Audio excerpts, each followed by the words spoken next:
Salute, squad. Welcome to another episode of Fly High Productions with Mr. Follow Up Live. Today we're gonna take a step inside the courtroom, man.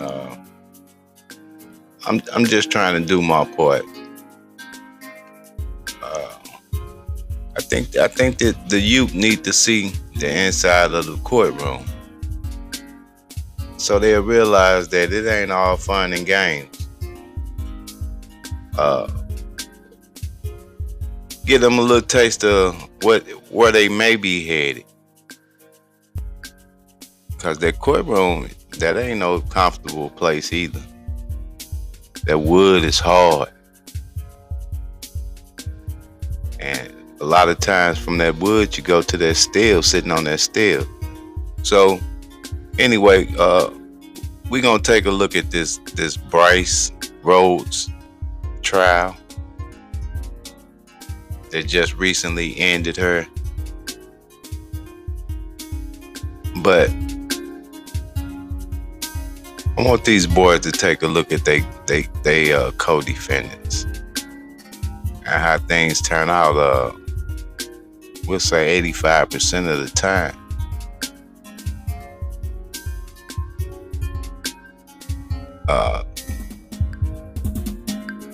System ain't nothing to play with. Once they get their hands on you, a lot of us, there's nothing we can do about it. It's out of our control at that point. And you play right into their hands. But it's already gonna be an extended live, so I ain't gonna keep it. I ain't gonna hold us up.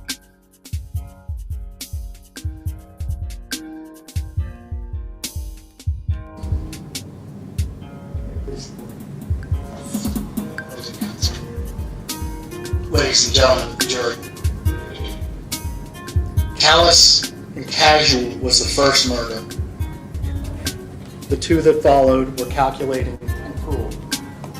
In May of 2016, Brice Rhodes snuffed out the life of Christopher Jones, Larry Ordway, and Maurice Gordon. The evidence is going to show that these acts occurred basically as two acts. And so if this were a play, these would be the characters that are involved in the first act. We have Maurice Gordon and Larry Ordway. Despite having different last names, these two are brothers that live together. They went to school at Olmsted. They liked playing basketball. They enjoyed rapping. They were always hanging out together. They had a home, they had a family, but from time to time, they would be out of the house for a few days. That wouldn't be anything unusual for them. They were born 2 years apart and a day, so they almost had the same birthday. And unfortunately, they both died on the same day, which we'll get to a little bit later. So these two brothers that were always hanging out together, 16 years old and 14-year-old, were friends with several people, one of which was Jacory Taylor. Now, Jacory, you're going to hear testimony from him. He's going to testify. He had a rough go of it. He had lost his job at White Castles. He was in and out of people's houses. He would stay in the stairwell at his girlfriend's house. He was just kind of on the boundary of things. And he was friends with both Larry and Maurice.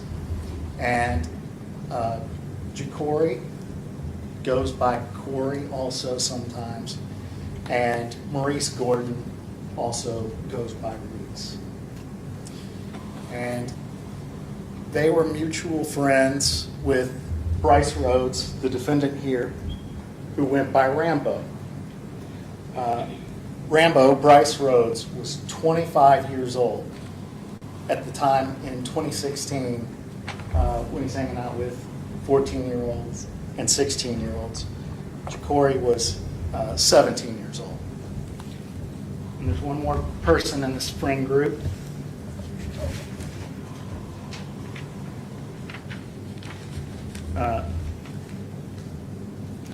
Antoine Carter, right here. And he goes by Buddha. And he was just a friend of theirs that would hang out. So, as they were hanging out, an idea came about. This is a picture of Larry and Maurice, Mr. Rhodes, the defendant. It's a picture of Antoine and a picture of Jacory. Now I'm going to leave this up here just as a reference for you all, so when the names start going, you can look back. So, one night with Brice Rhodes, they came upon an idea. And the idea was basically there was a hit out on somebody, and they were going to kill that person and collect on the hit. And Brice Rhodes was aware of this hit and knew who would pay on it and knew who the target was. So, on May the 4th, 2016, now keep in mind, all the events from this case happened in May of 2016.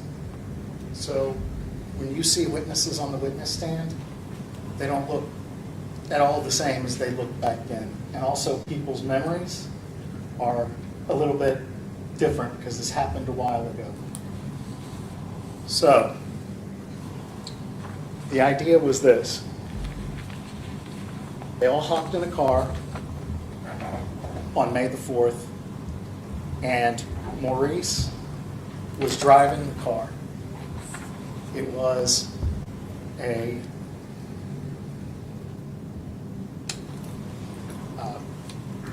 blue Mazda that was owned by the defendant, Mr. Rhodes. The front passenger seat was Larry. Brice Rhodes was in the back behind the driver's seat. And Jacory Taylor was on the right behind the passenger seat. Trailing in a different vehicle was Jacory Taylor, Antoine Carter. He's in a truck that's following behind his car.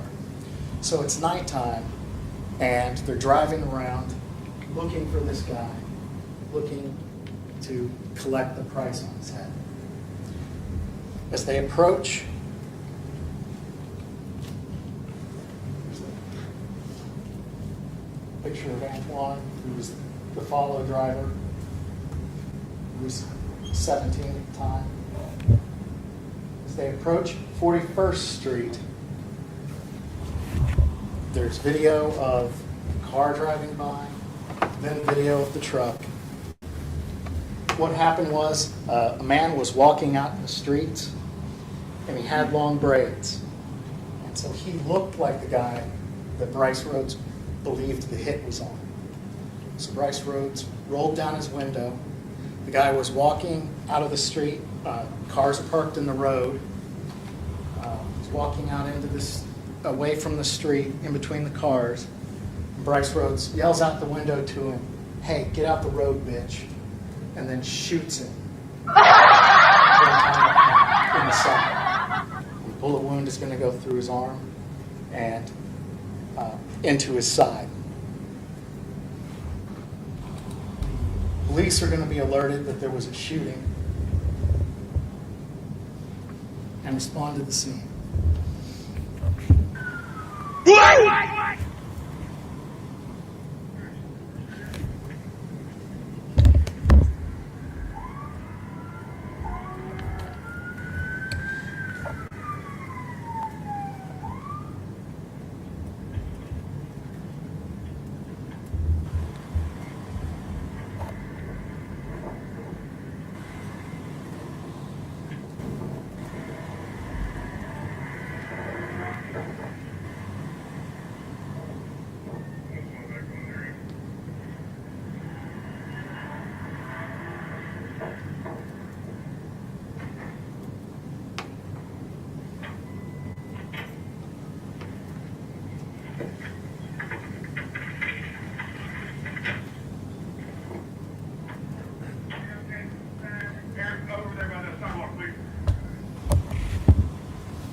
The man on the pavement there is Christopher Jones.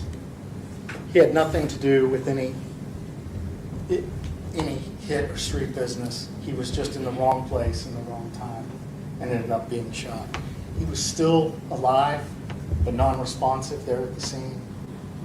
EMS took him to the hospital where he passed away.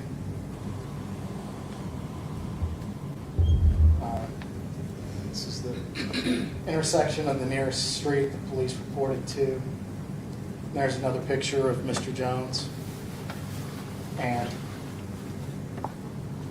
this is a picture from the body cam of approximately where his body was in the road as the car drove by. You can see this is the clothes he was wearing, and some of the items that were on his person. And that's what he was reduced to after he was shot by Mr. Rhodes. You can see a single bullet wound in his arm, and then the entrance of the bullet wound that turned out to be fatal into his chest. So that's the end of what, if this were a play, if this wasn't so serious, we'd call the first act.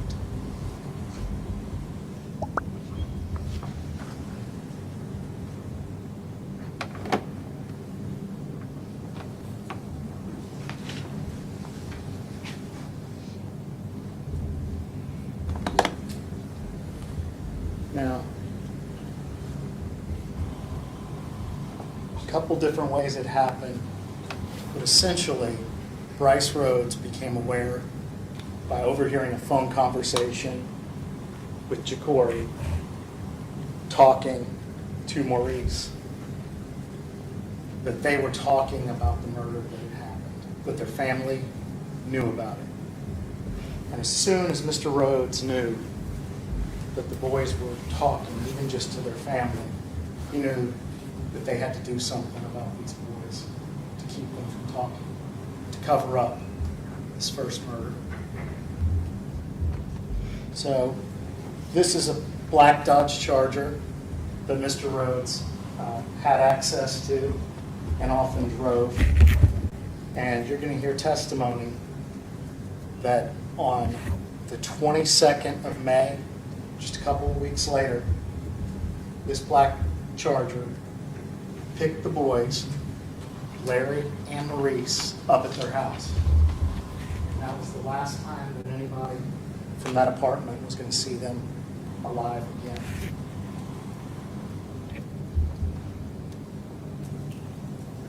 So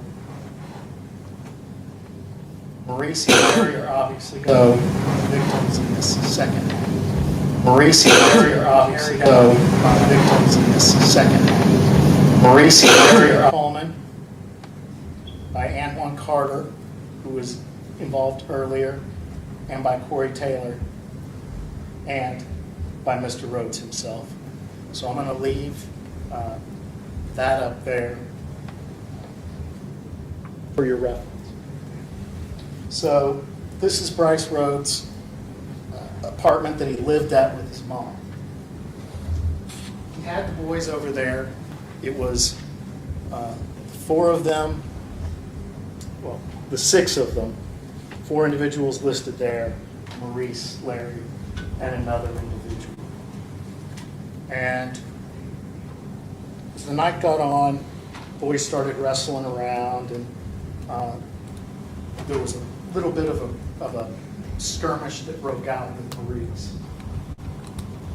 And so Brice Rhodes said it was time to discipline Maurice. Maurice had pulled out a knife on somebody, and so Brice hit him upside the head pretty hard and took the knife. He then said, "It's time for you to be disciplined." So he went up to Maurice, put a toboggan on his head, pulled it down over his eyes so he couldn't see. And he tied his arms behind his back so that he couldn't move. And he made him beg for forgiveness and plead for his life, which he did. He was begging everyone in that room to spare him and apologizing and saying he was sorry. So Larry, his brother, was taken and held in a different room. And from Larry's room, he could hear his brother pleading for his life, and he could hear what happened to his brother. And what happened to his brother is that he was punched a few times by Mr. Taylor. And then Brice Rhodes took a knife and began stabbing him over and over and over again. In the chest, in the midsection, and in the genitals. He was screaming and crying out for help, and his brother was helpless a room away to do anything about it. When they were finally done, they rolled Maurice over, and then they brought Larry into the room. And then they repeated the process. They took the toboggan off, they put it on Larry's head, they put something over Larry, and they started stabbing him until he died there in that apartment.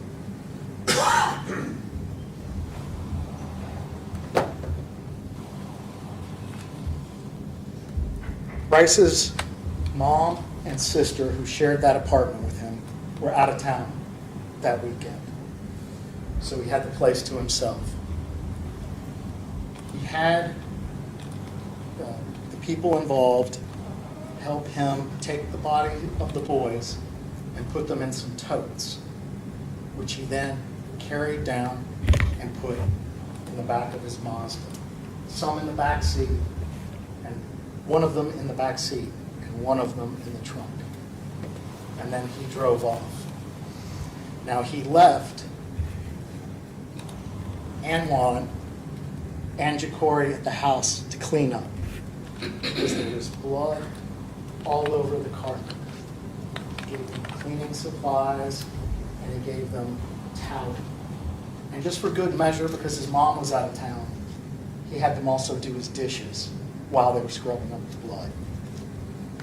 He and other individuals went and dropped the body of the boys off, dropped their bodies off. He also set fire to the items that were associated with the stabbing and left it in a dumpster. Dropped the bodies off around 4028 River Park Drive, which you can see from the area is near the park, near Wanda Park where they play ball. So on the 22nd day of May, this is what somebody in the neighborhood discovered. 2 boys, mutilated, stabbed, set on fire, and left like trash.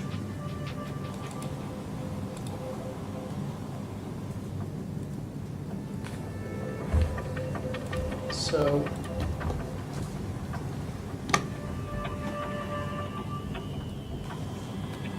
boys' parents are starting to wonder where they're at when they don't come home after the first day. And so mom gives them a call. Well, the person that answers the phone isn't Maurice. It's Antoine Carter. And he tells her, kids are fine. They're doing something else. I just borrowed the phone. So police discover the 2 bodies. And eventually they have sketch artists come out. They can't get fingerprints because the bodies are too badly burnt. They have sketch artists come out and draw a picture of how the boys looked, and they're looking for, checking news stories for missing boys. Eventually, they find that there's 2 boys that are missing from Olmsted School, and they have the boy's mother come out, and she identifies that, yes, that's them. From there, police realize a couple things. They know who the boys left with that night.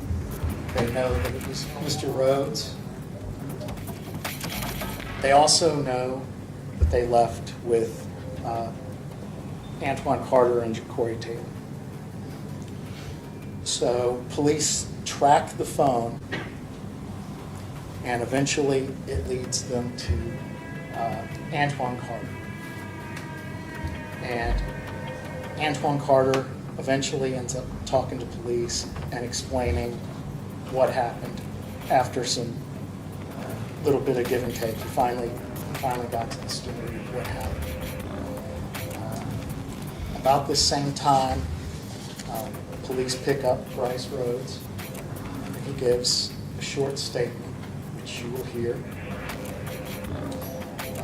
Police go out to Brice Rhodes' house once they've heard what happened, and they start pulling up the carpet from his house. And when they do a DNA analysis on that carpet, of course, they find the blood of the two brothers is there on the carpet. Police also learn that after this event, after that night, when Brice Rhodes comes back from dropping the bodies off, he picks up the two boys that were left to clean up the house. Ja'Cory had with him the boots that he wore in the house. And he left those boots at a girlfriend's house. And so police got a search warrant. They go to that girlfriend's house, and those boots, the DNA on those boots, comes back to the boys as well, corroborating what was said earlier. He also gives a statement to police, and it pretty much matches the statement of Antoine Carter that I just relayed to you. So, here's a picture of the apartment, how cleanly the flooring was stripped from Brice Rhodes' place. Another thing that police did once the investigation got underway was they went and looked at Brice Rhodes' blue Mazda that had transported the two victims in the tote sacks. And you'll notice this is a picture of the back seat of the Mazda. All the cloth seating has been ripped out of it. And then this is a picture of Ja'Cory at the police station giving his statement. You can see, I want you to remember how young he truly is. At this point in time, he is 5'5", weighs 122 pounds. Brice Rhodes is a 25-year-old grown man. There's a picture of the boots that were recovered from the girlfriend's house.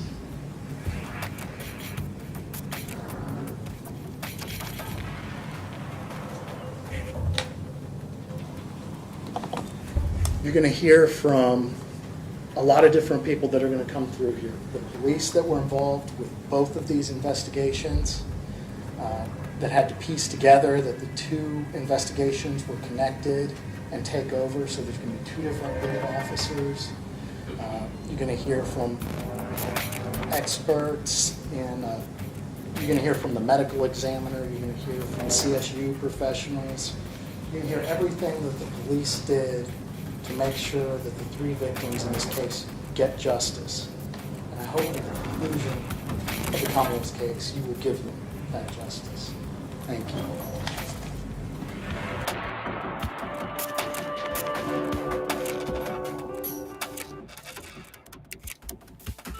Historically, we didn't think of obesity as a disease.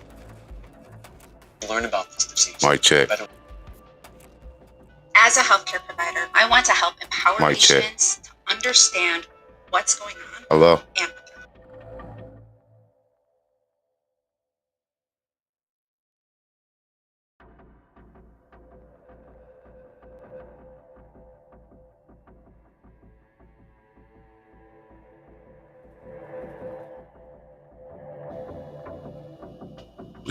We got the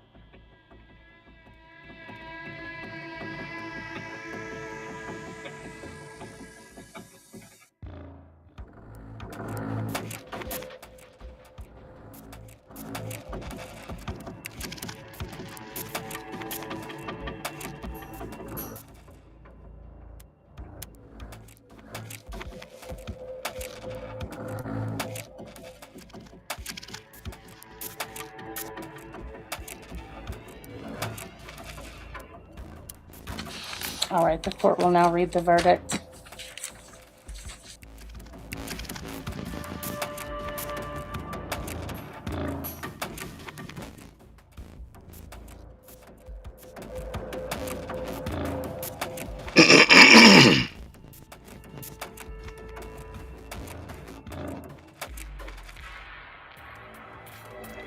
Let's see here.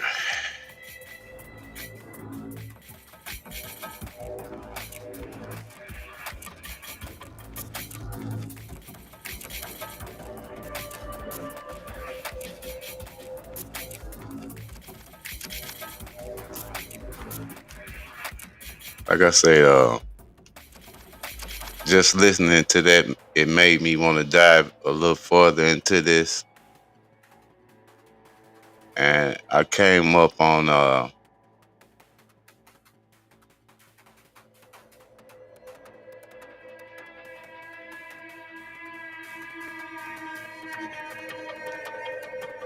let's see.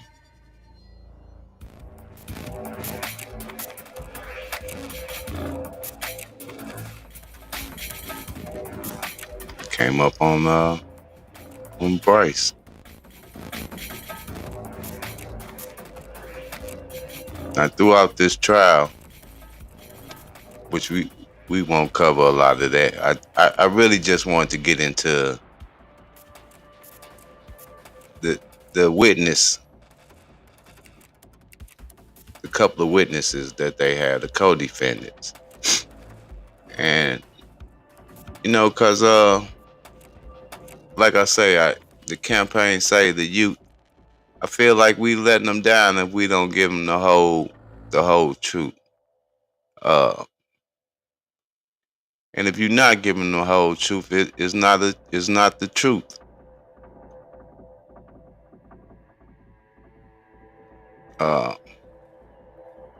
And this trial, man, if they take a look at this trial, if they take a look at trials, if they take a look at life itself, man, and just wake up. But the guy here, like I said, old Brice was a little unruly inside the courtroom. I may cover that in another video. But let's hear from Brice. Meet the infamous guy that they speaking on. Well, who do you think I should give you as a lawyer? I'll write the Bar Association and the ACLU. From threatening a... Tired of having to stream in 720p in StreamYard or having to pay more to get 1080p quality? We got you. Start using a judge to calling another a racist to allegedly spitting on his former attorney. There is a lot to break down in the case of accused triple murderer Brice Rhodes. And with his trial about to begin, we got you covered on what you need to know. Welcome to Sidebar, presented by Law and Crime. I'm Jesse Weber.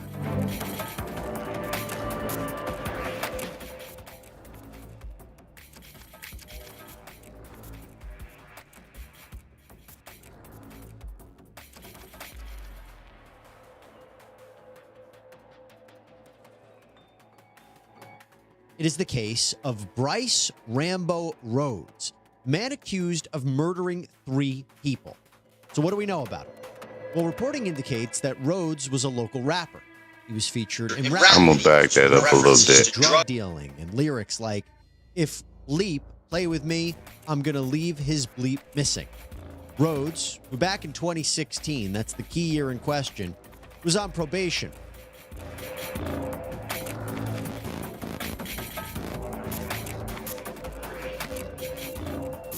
You're not trying to give me a fair chance, effective counsel. Well, who do do you think I should It's give you as okay. a lawyer? I'll write the Bar Association and the ACLU. From threatening a judge to calling another a racist to allegedly spitting on his former attorney, there is a lot to break down in the case of accused triple murderer Brice Rhodes. And with his trial about to begin, we got you covered on what you need to know. Welcome to Sidebar, presented by Law and Crime. I'm Jesse Weber. We have quite the trial about to begin in Louisville, Kentucky. And as you know, what we do here on Sidebar, when we have a major case, we always want to do a deep dive, a further analysis as to everything that you need to know going into this trial. This time, it is the case of Brice Rambo Rhodes, man accused of murdering 3 people. So what do we know about him? Well, reporting indicates that Rhodes was a local rapper. He was featured in rap videos with references to drug dealing and lyrics like, "If bleep play with me, I'm gonna leave his bleep missing." Rhodes, who back in 2016, that's the key year in question, was on probation, apparently had a history of domestic assaults. Wave3.com also reported that Rhodes is a convicted sex offender in Indiana for confinement of someone under the age of 18.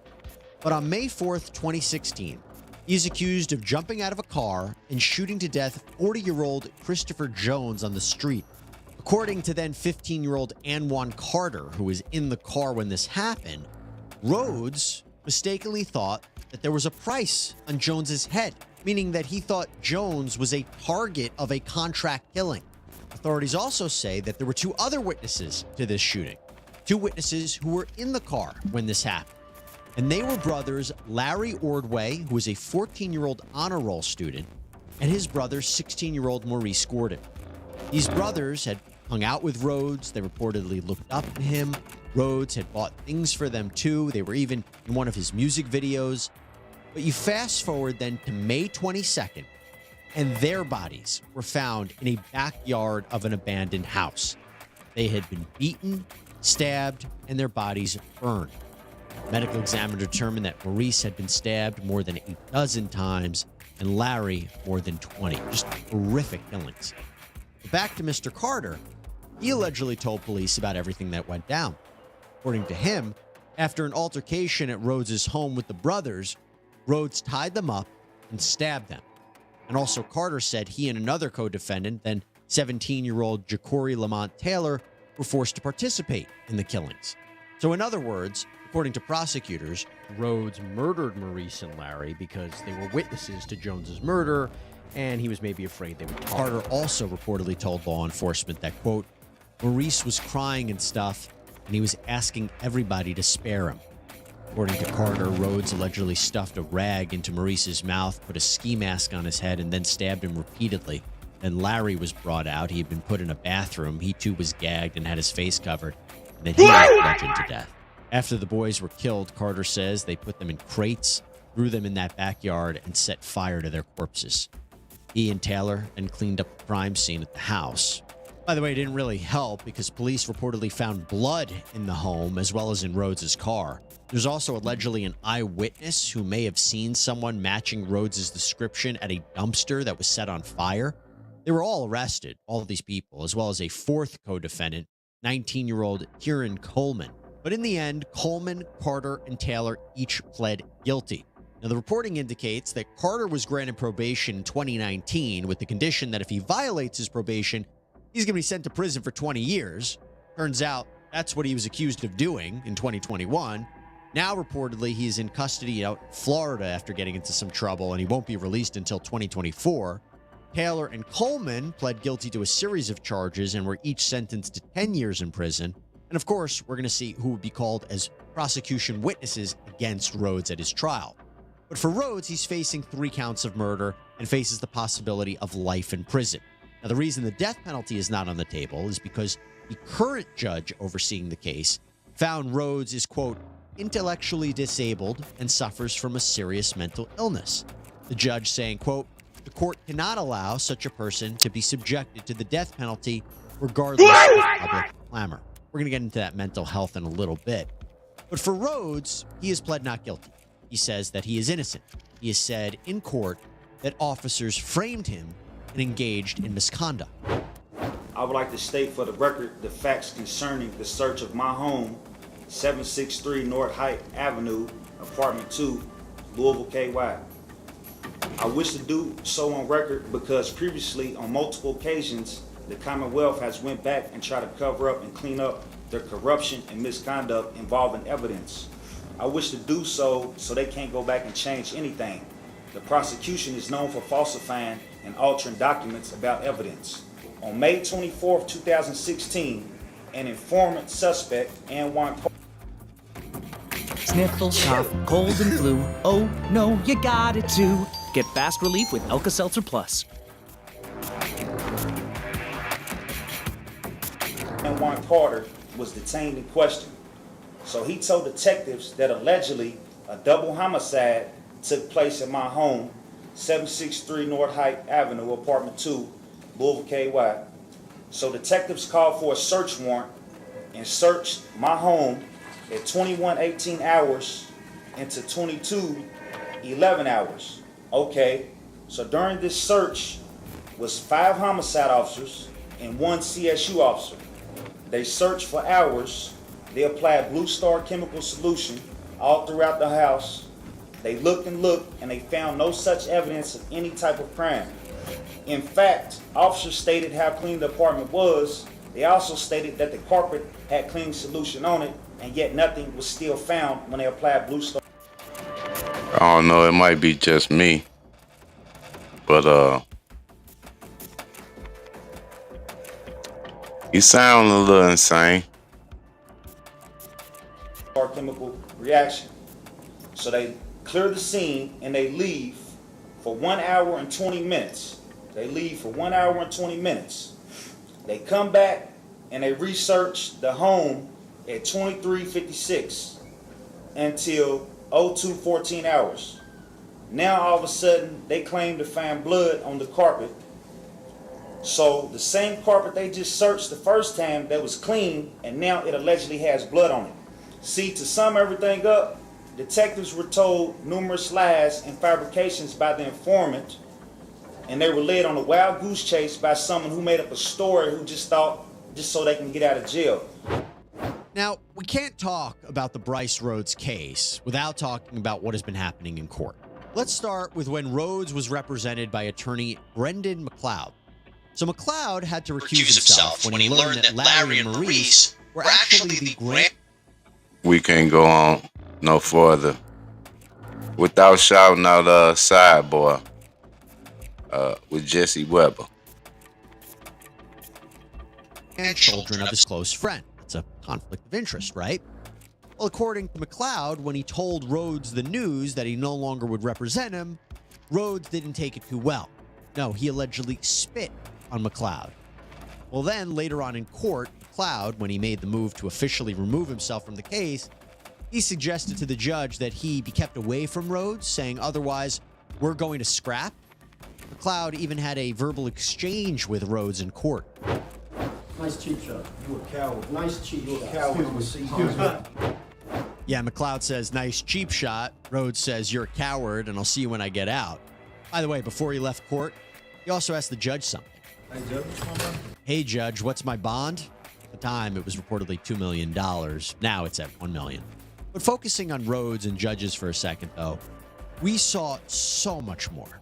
And even before I get into this next court appearance, I got to give you a little bit of more context. So, aside from the alleged spitting incident with his former attorney, Rhodes also allegedly spit on an inmate and then also allegedly beat up an inmate, and according to an arrest warrant, threatened to, quote, kill him like he did the others.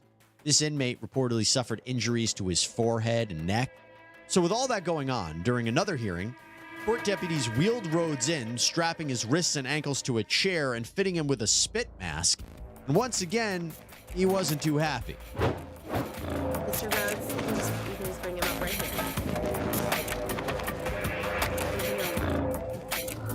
You know exactly why. Now, listen, stop talking. You have been... Are you done? You've been charged with assault in the 4th degree. I'm going to keep talking because I don't want to have to see you back here for this.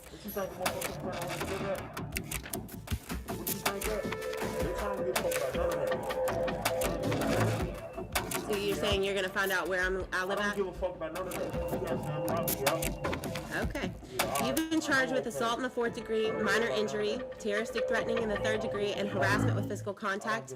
These are new charges. I'm entering a plea of not guilty on your behalf. Would you like me to read the arrest warrant to you? I am setting a bond of $15,000 full cash on on those charges. Do you have any questions? Would you like appointment of a public defender? I just said that. I just said that. Okay, I just said that. And would you like an attorney? I'm not taking you anywhere. They can take you back, but would you like an attorney? Okay. I'm gonna appoint the public defender's office. He was talking the whole time. Ms. Schroering, that was a threat against the court. I think that I'm asking the county attorney's office to take that into account and consider what to do with that. Did you hear that?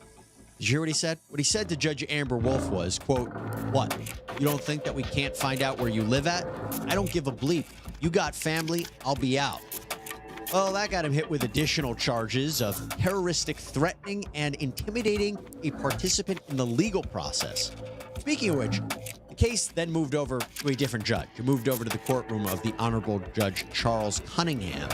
And during one pretrial hearing, Rhodes was arguing that he was framed by detectives and he was asking to be represented by a different attorney. In fact, he claimed that his attorney, Thomas Griffiths, made racist comments directed to him. And that led to this back and forth between Rhodes and Judge Cunningham.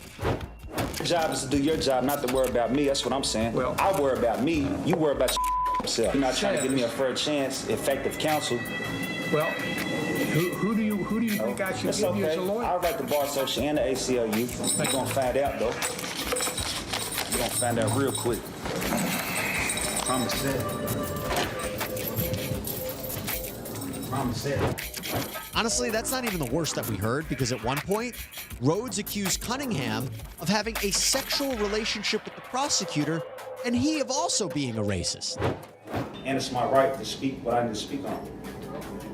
I don't know if y'all got some type of sexual relationship going on or what y'all got going on, but I'm definitely going to speak my mind. Detective Vitelli and I have no sexual relationship. Now I'm talking about you and the prosecutor over there, sir. You denied all my motions. Every motion I filed, you didn't deny it. I'm pretty sure I denied the vast Every motion I filed. Are you some type of racist? Or y'all got some type of sexual relationship going on? Which one is it? Or are you just wrong? Everything that you made motion. Look what arrived just before Christmas. My new and completely free tablet, bundled with a SIM card boasting unlimited data. And here... Are you a secret Ku Klux Klan member? No, sir. Is that what you really are? No. Okay. I'm not. But like I said, the higher courts, they'll deal with it when time comes necessary. Yeah, that was a new one. That was a new one for me. At one point, I have to tell you that Debbie Wren, who is the grandmother of Larry and Maurice, the two brothers who were killed.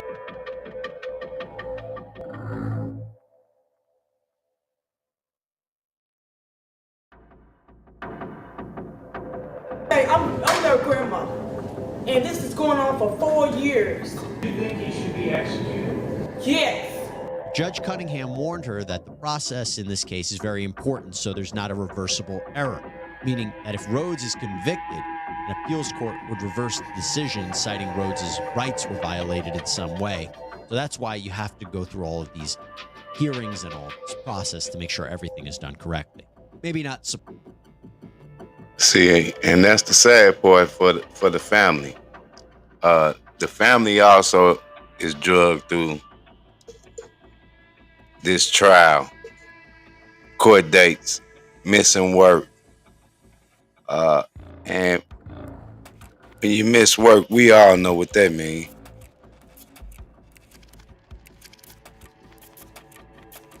Now, this brings us up to speed on who's Brice, right?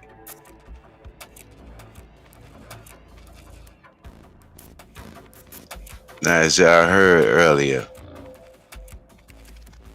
Brice took some teenagers along for this ride, and made them do some things that the average individual probably couldn't even fathom. Now we talking about 15, 16, 17-year-old. And I was looking at the witness as they got on the stand and was talking to the court. And it seemed like, I don't know if it's the court system that got to them, or the fact that they had to commit such a gruesome act. It could be a compound. It could be a mixture of the both. I'm pretty sure. We human out here. And everybody, I don't care what they say, everybody not cut like that. Now, like I say, we gonna take a look at two of these little guys, right? Two of the co-defendants. And I keep saying this. Co-conspirators turn into co-defendants.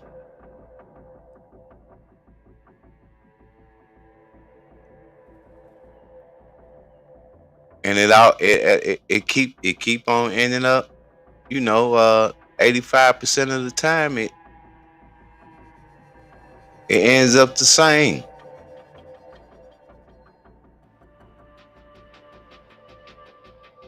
But yet, what we do, we wake up and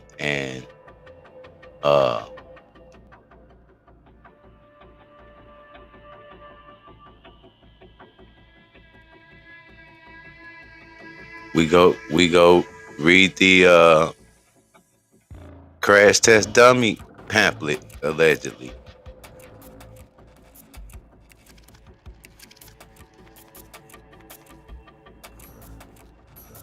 And at some point, now I understand, these kids know right from wrong, right? But if we sitting back watching this every day, at some point, man, it seems like we should take some type of accountability. Because these kids, we were kids at some point in our lives. We know now our brains weren't fully developed.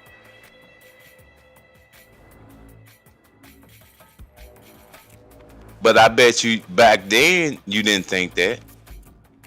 I didn't think that. I don't care what age I was. I thought I was mature for my age, and I thought I was ready.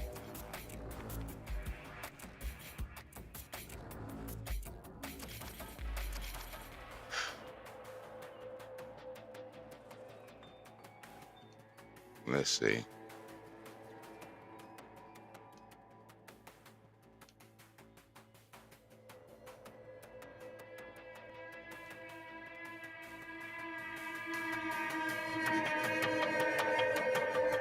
This the first witness. And already just from this still picture right here, the look on this young man's face says a lot to me.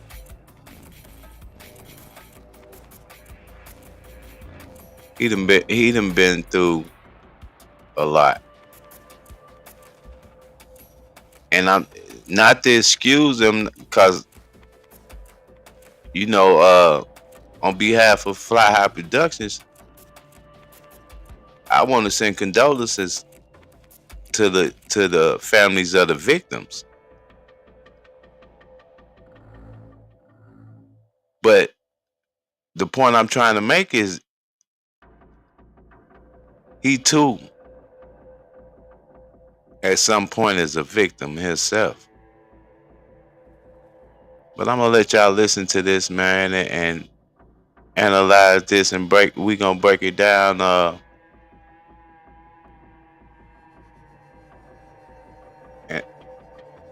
And I don't even think I'm gonna play the whole thing. But check it out. Good afternoon. Can you introduce yourself to the jury? My name's Anwan Carter. And how old are you, Ammon? 22. Where do you live these days? Fort Pierce. And were you here in town in 2016? I understand if you could just speak this a little bit louder. And that's, may I approach you on? You may, yeah, you want to move the microphone. Thank you, Mr. Cunningham. So, you know what we're here to discuss. Let's talk a little bit about how you know different people here. How do you know Chikori? Good. And were you all very close? What sorts of things would you do with Chikori when you were here? Hang out. Just go find different females to hang out with. Anything else you all do together? We used to I'm sorry, you got to speak up so they can hear you. We used to hang out. We used to smoke. We used to. I still can't hear you, and if I can't hear you, no one else can. We used to play sports. We used to find different females to hook up with. And did you all grow up together? Did you know him for a long time? Yes. And what was his life like?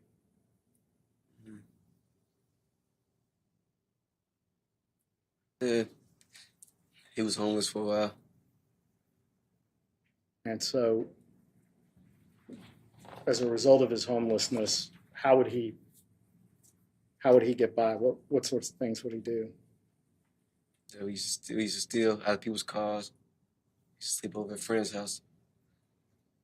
And what about you? Did you have people to live with here in town? Yes. So how old were you in 2016? 15. When you were 15, do you remember how much you weighed or how tall you were? I was about 120 pounds. So how did you meet Larry? At school. And did you meet Maurice at school as well? Yes. And what was your relationship with them? We're the same as Corey. We used to go link up with different females. We used to hang out. Was there anybody in town that you were closer to than the three of them? No. And do you recognize Mr. Rhodes in the courtroom? Yes. And what did he go by as far as you know? Rambo. And how did you meet Rambo?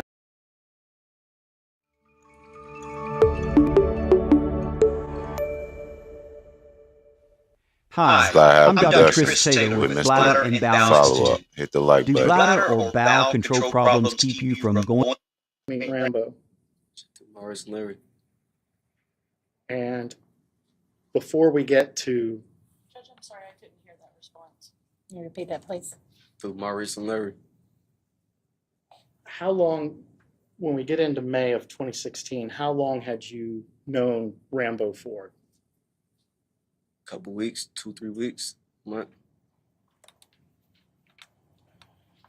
So how many times had you met him before the night of the first shooting? Y'all know what? We gonna skip past all this. I don't know. A couple. I'm gonna get right into it. What they had my man facing.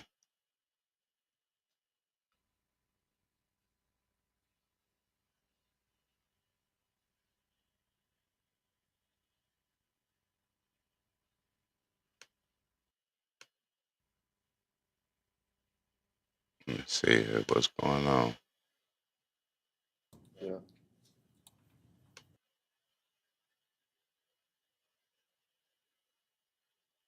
So now, let's jump forward to the night that you were talking about, on the 24th.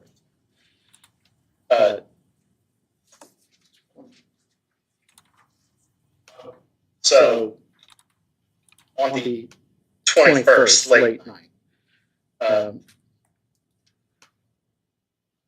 how were you traveling around that night? The truck's been burned. How were you traveling around?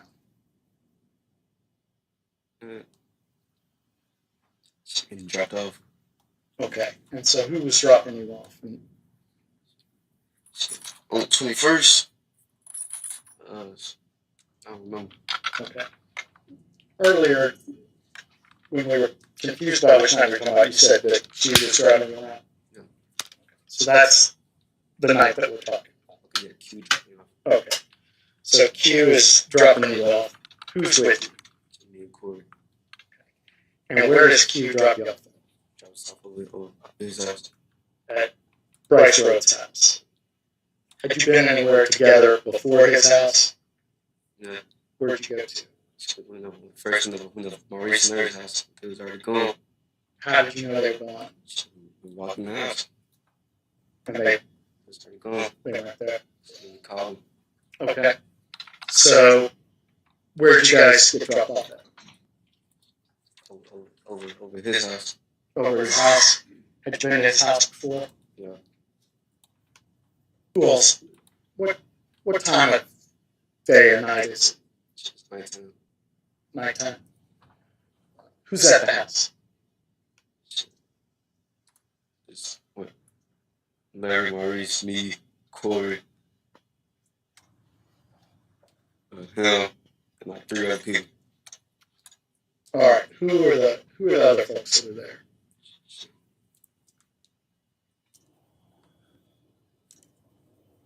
I don't know. Tyra. Okay. Had you would explain to people that you know that were there. Had you met Tyra before? Just that. And there was another person there that you didn't know, and you don't know who they are now. Is that what you're saying? Yeah. Okay. So, tell me what was going on that night. We was all smoking, drinking. And then you feel me? Larry and Maurice got into an argument. Not Larry and Maurice, but Larry and Corey got into an argument. Was it common for people to get into arguments when you all were hanging out? Yeah. And what happened with this argument? Maurice grabbed a knife. Okay. So Maurice picked up a knife. Did he wave it at Corey? Yeah, I ain't gonna say he waved at him. He picked it up in an aggressive manner. And what happened next? So we took it from him and he smacked him. You say he, do you mean Brice Rhodes? Brice took it from him, he smacked him. How did he take a knife from him? He wasn't gonna do that with the knife anyways. And what, can you describe the knife? It was like a big combat knife. And what did Brice do after he took the knife? He's like he gonna violate him. Okay. Brice is going to violate Maurice. And can you explain in general terms, what does it mean to violate somebody? What's that term mean? It really means like inflict pain. Like he could have just hit him in the chest. He could have did a range of things. It's like a disciplining of the person. Yeah. So did that alarm Maurice? How did Maurice respond? He was gonna go with it. He thought it was just gonna be a punch in the chest. And why would he go along with it?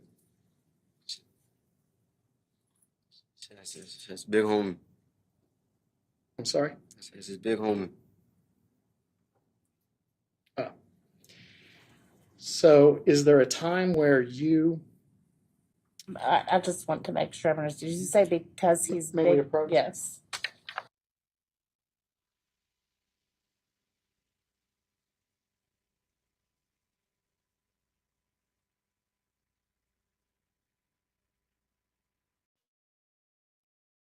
I have come home and I have stood at the base of the steps just dreading the 40 stairs that I have to climb up. And there's 40 because I've counted them. When you're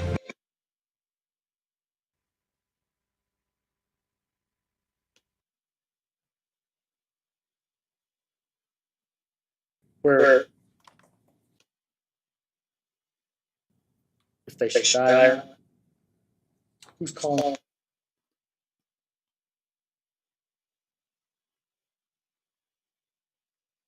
Did that alarm Maurice? How did Maurice respond? He gonna go with it. He thought it was just gonna be a punch in the chest. And why would he go along with it? That's his big homie. I'm sorry? That's his big homie. Oh. So is there a time where you... I just want to make sure I'm understood. Did you say because he's May we big? approach? Yes.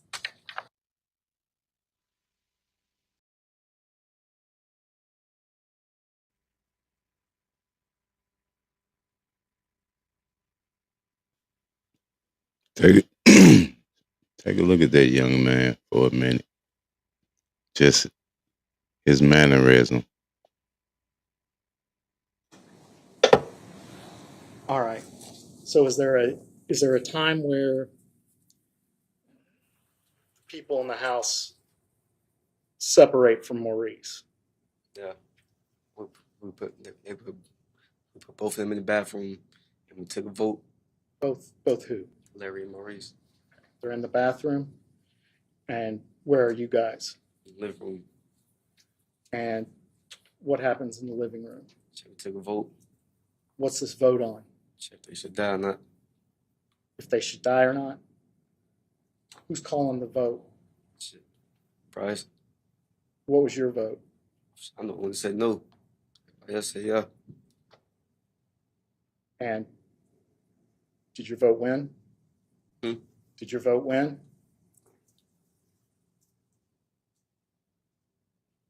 Did you think about what would have happened to you if you tried to leave at that point in time? I had nowhere to go. He lived too far out. So what happens after the vote's taken? What happens to Maurice? He put a sock in his mouth, tied his hands behind his back, and put a hat over his head. And where did he do this? In the living room. And what happened after that? He started hitting him in the chest at first. With an item, with his fist? How was he hitting him? We hit him in the chest with a fist first, hit him like 3-4 times. And then Tyron passed him the knife. Then he started stabbing him. So Tyrion handed him the knife. Was he making a noise? He couldn't. He had the sock in his mouth. Was he trying to make noise? Yeah. How many times did Brice Rhodes stab him? So, I don't know. Where did he stab him? The torso, out up here. Was he standing up or was he on his knees? He was on his knees. And Nah, we talking about 15, 16, and 17-year-olds.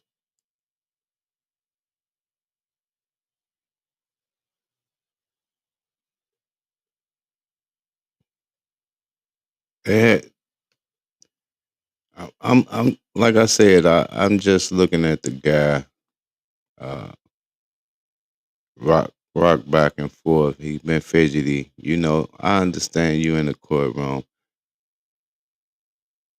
and I'm not understanding why we having such a problem, her and him. I couldn't really understand if he had if he stutters or not, but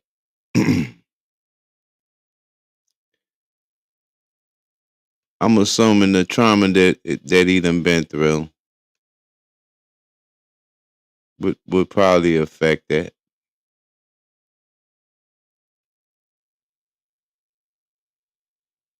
But just to take another a look at another young man, the other co-defendant, one of the other witnesses that took part of this.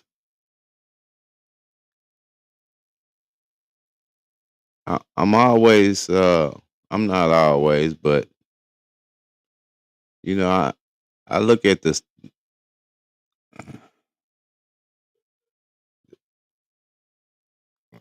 a person's behavior afterwards doing, you know what I mean? Like if anybody should be rehabilitated in any form or fashion, should be these guys right here. And I ain't talking about put in jail as a form of rehabilitation. Because we know jail don't allegedly. But it's the other witness uh, that took it, you know, not but I mean he was witness slash co-defendant. How did you feel about this situation?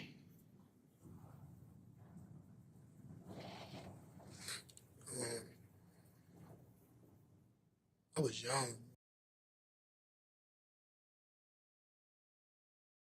If you are an attorney and need research, writing, or analysis, then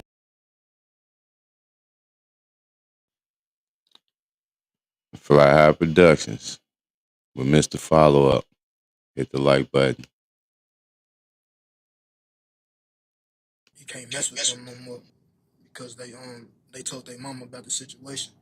He feared they would say something to the police. So he believed they told their mother? Yes, ma'am. What does he mean that you can't mess with them? No, What did you? I know you don't know, but what did you understand that to mean? Judge, we object to speculation. I'm going to sustain that. Okay. Did he tell you anything that he thought should happen?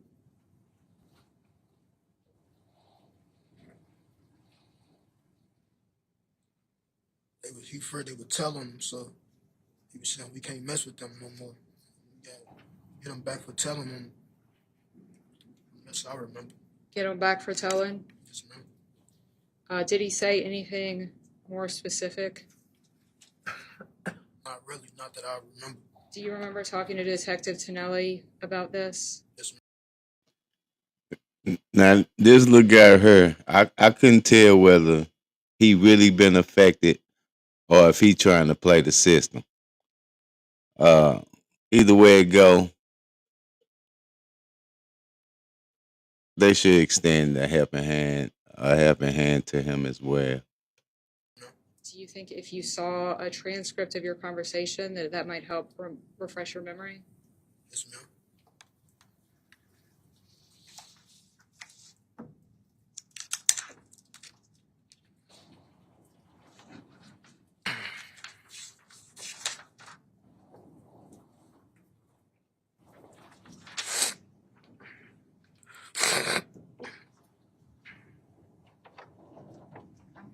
I'm going to approach your honor.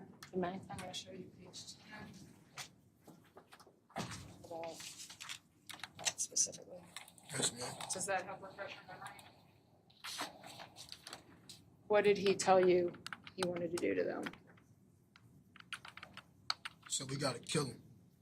At that time, did you believe him?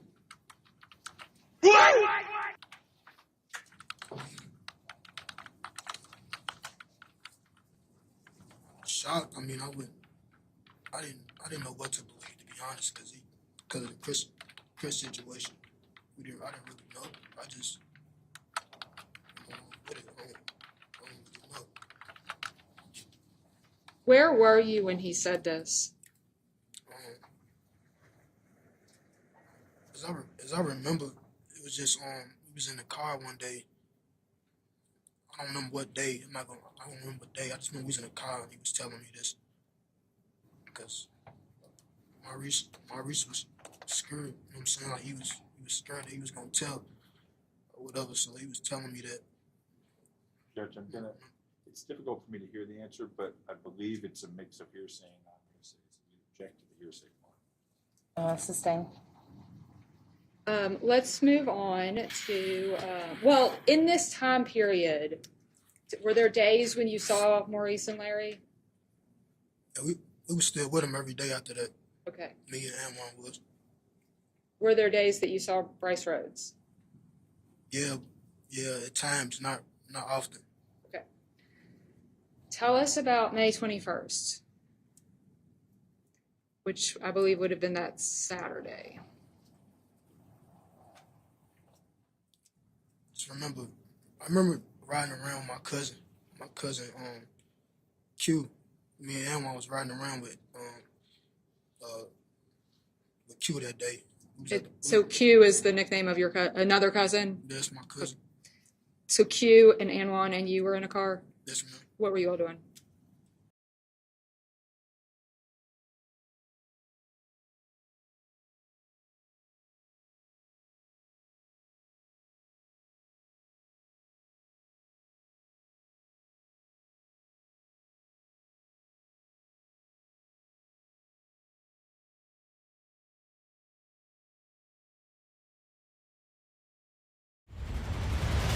Eve Online on Mac immerses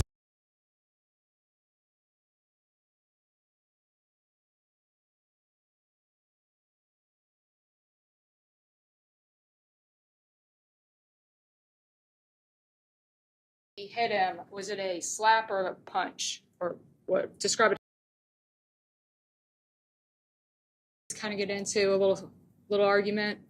Yes, ma'am. I mean, did you think it was a serious argument? We've been into it before, and next day we right back. Right back good. So I didn't think nothing of it. We didn't think to do it in that. It don't matter. Okay. Make it that serious to even. You know what I'm saying? So when he pulled the knife, were you scared?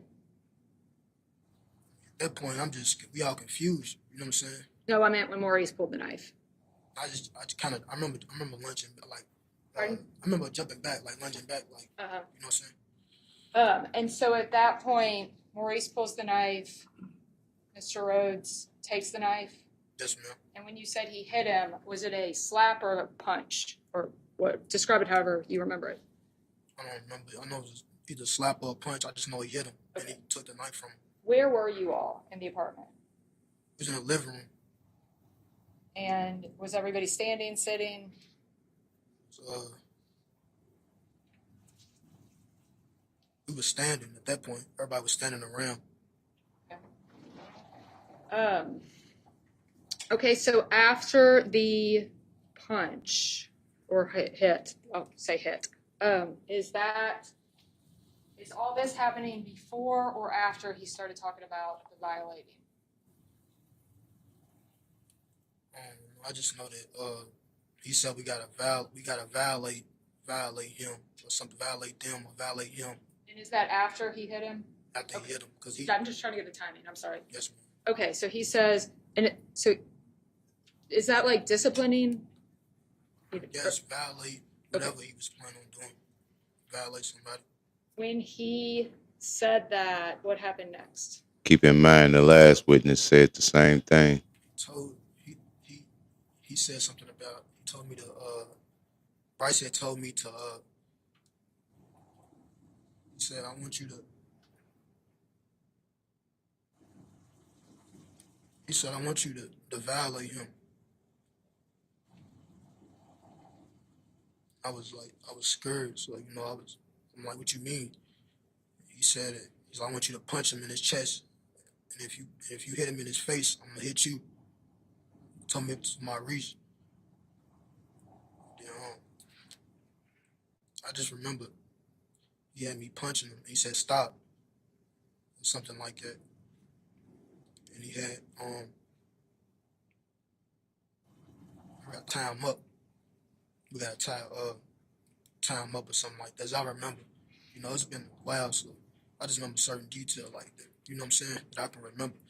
But I just remember that he said we got to tie him up, and tied him up, and you know, pinned him down. And he stabbed Maurice, and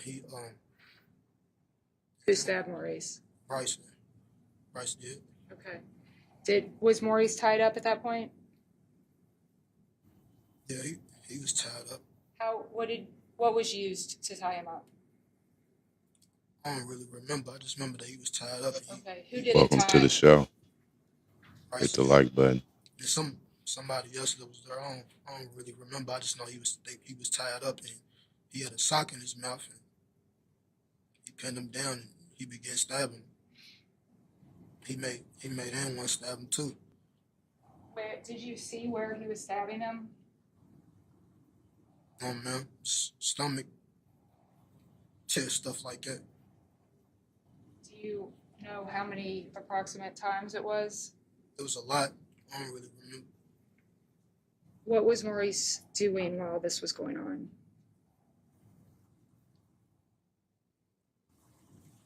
I mean, what can you do? Who was in the room while this was happening?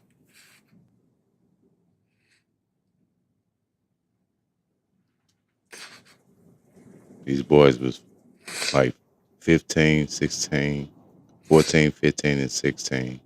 Yeah, it was me, Butter, Brice, two other people, and Maurice. He was pretty much fighting, you know, trying to, you know, he made N1 stab him, and once N1 stabbed him, he kind of moved him to the door. He just had me standing there. You were standing by the door?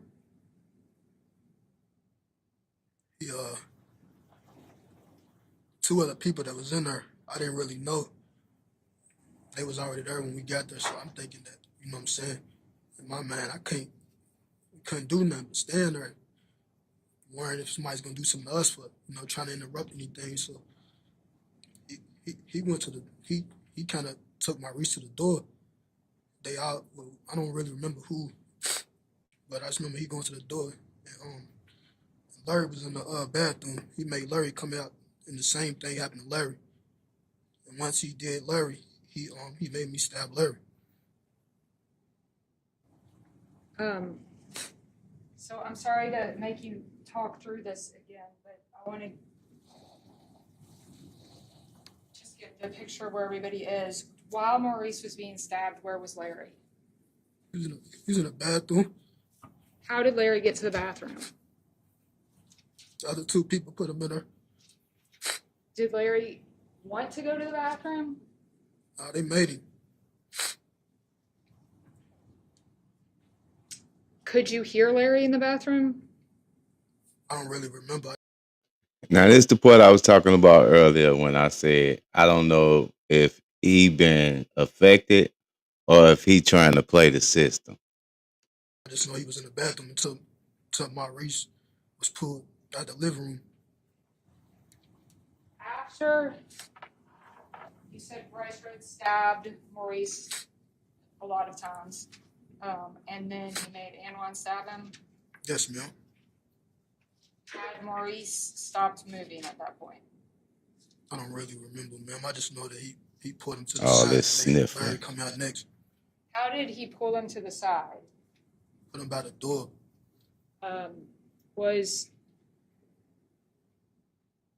Was Maurice walking, or was he down on the ground? He was down. And did he drag him to the door or carry him to the door? Do you know? I just remember he was Can I grab a tissue? I just remember he grabbed him to the door. He slid him to the door. I don't know, man. Then Larry came out. I just know he had somebody You watching don't the door play to make that sure all the there way wasn't out, nobody coming in the house. allegedly. When Larry came out, could he, was he, were his eye, I mean, could he see what happened to his brother, or were his eyes covered? Not that I remember. You can't remember? Okay.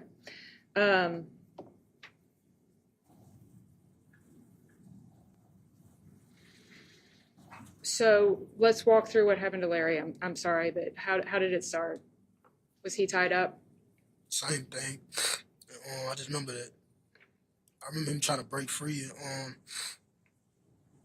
and he pinned him down and began stabbing him. And then after he was down, he had me the knife and made me stab him as well. How many times did Brice Rhodes stab Larry? I don't recall. I don't really remember. I just know that he stabbed him. To your knowledge, did he appear alive when you were stabbing him? No, ma'am. How many times did you stab him? Just once or twice. After the fact that Did Brice Rhodes say anything about why he was making you stab Larry? I mean, not really. I just know once we was in it. There was no, we involved. Pretty much we there. We just, so we just as guilty. We there. Couldn't do nothing though. I mean, I was scared. It was all scared. I don't know. I just know. Couldn't really say.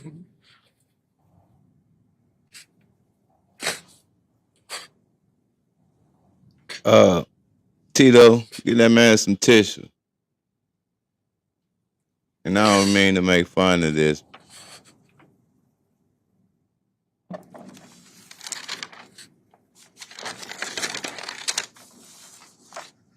Did the other two guys participate in the stabbing in any way other than restraint?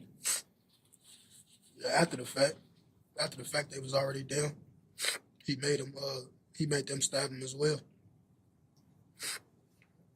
Did you know these two guys at all? Never seen him. Me and Emma never seen him. I believe Maurice and Larry knew the other two guys, but we didn't know him. Were you later able? Nah, we didn't got enough of both of their stories. And up to this point, they pretty much then lined up, if you ask me. And now it's time to see what my man Faith was, what they decided on, because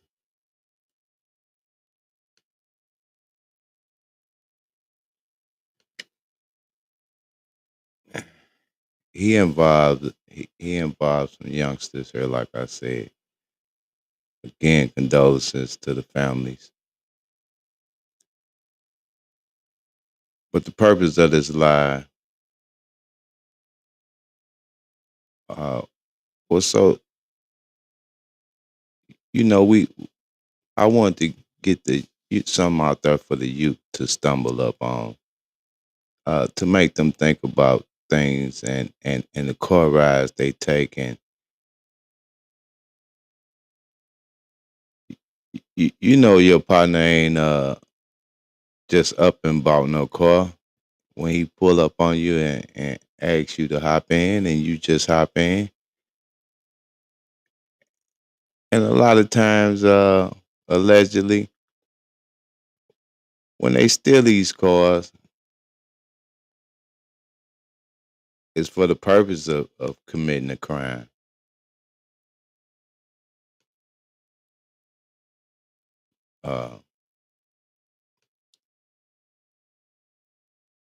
And for the adults, like I said, at some point we got to take some type of accountability because at the ages they were, what was their parents?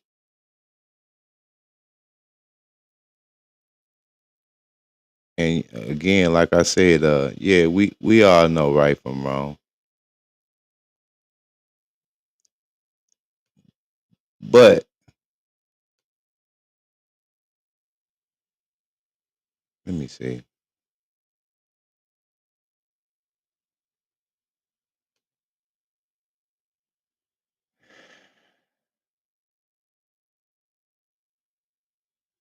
Where am I trying to go here?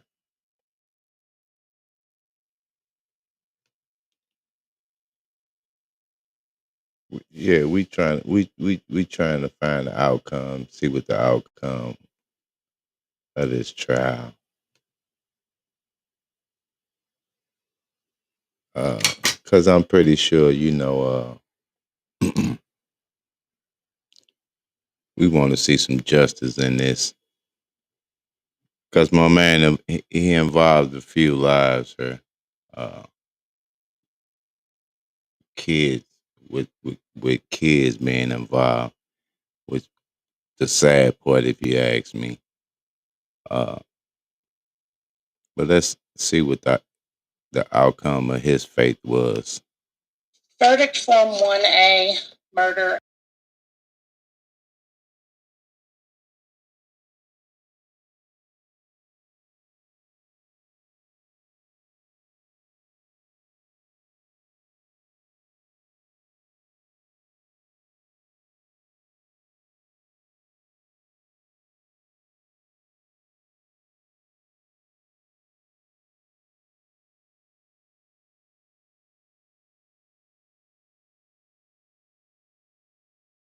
A, murder as to Larry Ordway.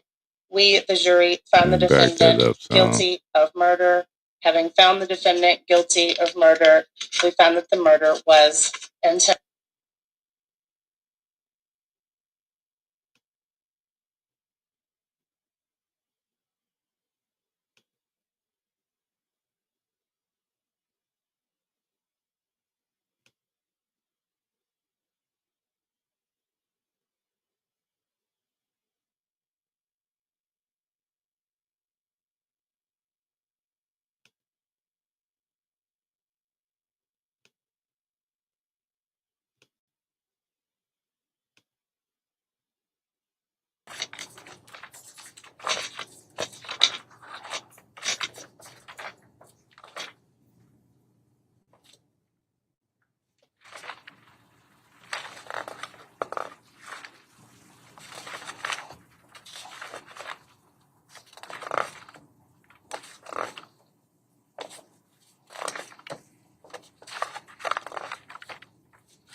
All right, the court will now read the verdict. Verdict Form 1A, murder as to Christopher Jones. We, the jury, found the defendant guilty of murder. Having found the defendant guilty of murder, we found that the murder was intentional. Verdict Form 2A, murder as to Maurice Gordon. We, the jury, found the defendant guilty of murder. Having found the defendant guilty of murder, we found that the murder was intentional. Verdict Form 3A, murder as to Larry Ordway. We, the jury, found the defendant guilty of murder. Having found the defendant guilty of murder, we found that the murder was intentional. Verdict Form 4, tampering with physical evidence. We, the jury, found the defendant guilty. Verdict Form 5, abuse of a corpse as to Maurice Gordon. We, the jury, found the defendant guilty. Verdict Form 6, abuse of a corpse as to Larry Ordway. We, the jury, found the defendant guilty. I'm now going to ask each of you by just kind of pointing, beginning with the back row and going down and then the front row. Is this your verdict? Is this your verdict?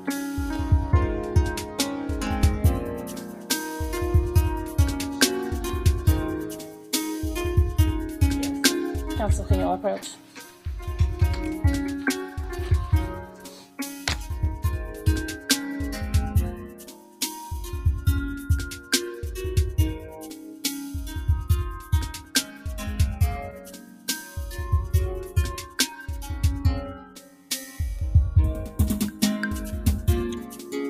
Fly High Productions with Mr. Follow Up.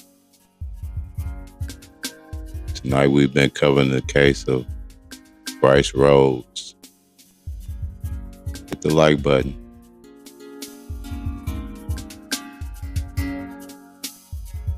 As someone living with type 2 diabetes, I want to keep it real and talk about some risks. With type 2 diabetes, you have up to 4 times greater risk of stroke, heart attack, or death. Even at your A1C goal, you're still at risk.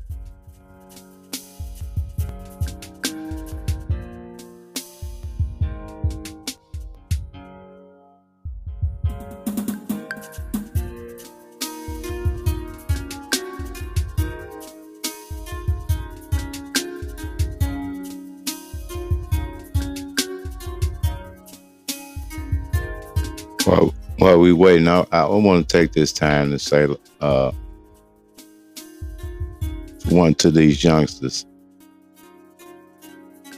Now, I don't mean to be disrespectful when I say youngsters. To you young adults, whatever you want to call yourself, just be conscious and aware of the decisions that we make out here. Because once you get in that courtroom,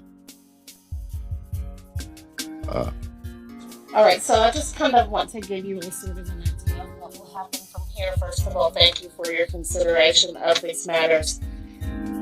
In Kentucky, jurors also handle sentencing. And so what we will do next is called the penalty phase of the trial, but we're certainly not going to do that tonight.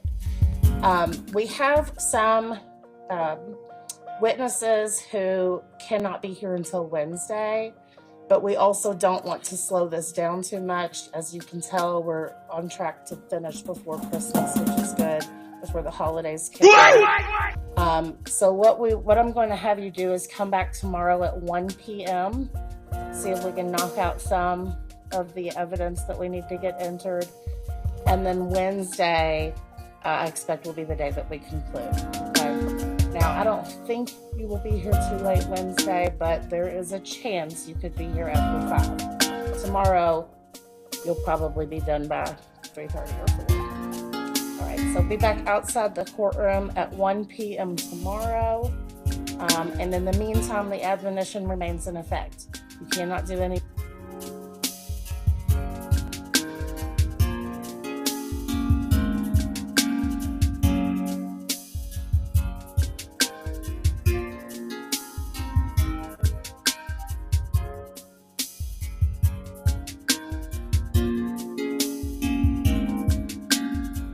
Now, Mr. Rhodes, you can stay here, go back, whatever you want to do. I just want to give those some breathing space between the jurors and everybody else. We'll see you tomorrow. Thank you all.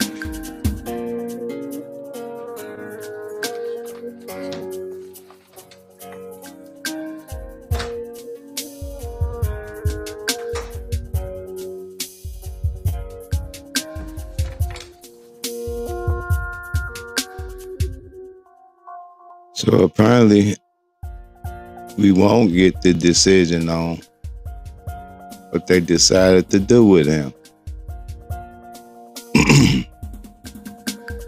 But I'm Mr. Follow Up, so I'll be following up on this because we ain't came this far for them to drop us off here.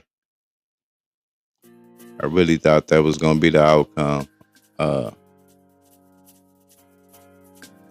But I want to say this real quick.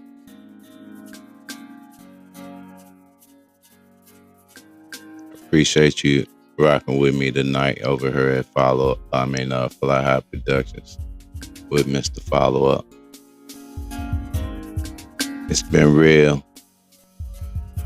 And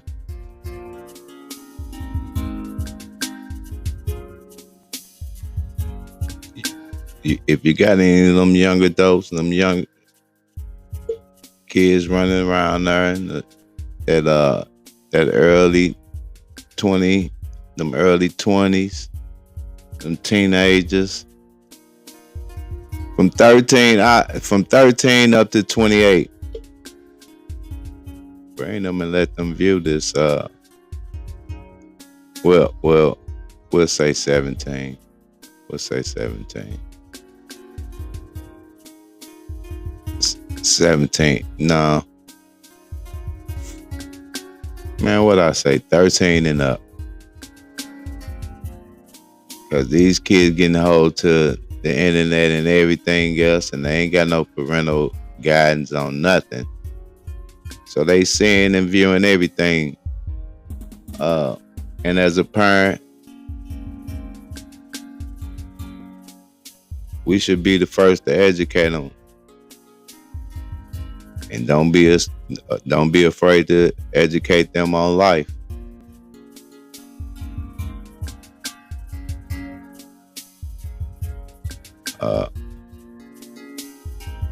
Again, man, like I say, it's been real. I appreciate you rocking with me over here at Fly High Productions. I am Mr. Follow Up. Salute. I'm out.